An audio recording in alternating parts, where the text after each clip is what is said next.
Good evening, ladies and gentlemen. This is Steve Iskowitz of Diehard Sports Entertainment, live from Irvine, California, at the home of Super Cowboys fan Mr. Brian Kissinger, and the Cowboys coming from behind in the second half to take out the Detroit Lions 24-20, which explains why I'm wearing this hat and holding this ball that looks like Tony Romo as a cartoon.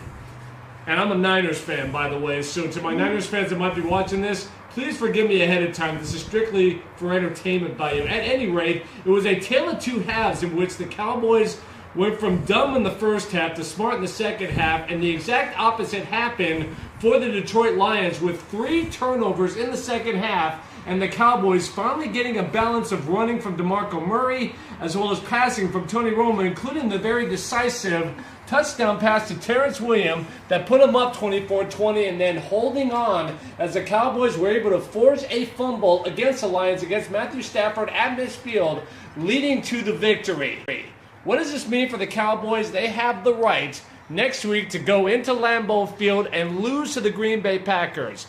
To find out how we feel that game is going to go in terms of how the Cowboys are going to lose, be sure to check out the core show of Diehard Sports Radio on Thursday night, 7 p.m. Pacific, 10 p.m. Eastern, on blogtalkradio.com/Diehard Sports Radio. And we'll have our football show on Tuesday night, looking back at this Wildcard weekend. But all joking aside, give me my football back!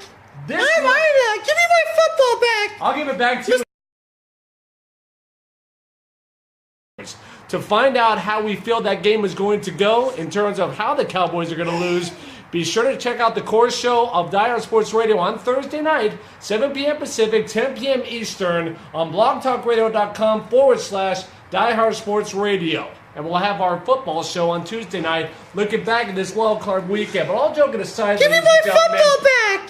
Give me my football back! I'll give it back to you Mr. in a moment, all right? Voice. Listen, if you wouldn't mind, I'm trying to do a job here, if you would, please. Thank you very much. I look like a fool already. The least you could let me do is look good for a couple of minutes. At any rate, this was the best game of the weekend. The clunker of the weekend was Bengals-Colts, in which the Bengals, well, at least they showed up. They didn't do much else after that. And the upset of the weekend was by far the Ravens over the Steelers. What do you think Tom Brady is thinking about as the Ravens enter New England again and attempt to do what they did to the Patriots a couple of years ago, and that's keep the Patriots out of the Super Bowl? I don't think it's going to happen this time. That being said, we'll talk more about it on the core show on Thursday. In the meantime, the Cowboys on to the Packers, and the Lions are going back to Detroit. Need I say more? This is Steve Iskowitz of Diehard Sports Radio, live from Brian Kissinger's house in Irvine, California. Until next time. Baby Iyla, I want to say this guy's crazy. Don't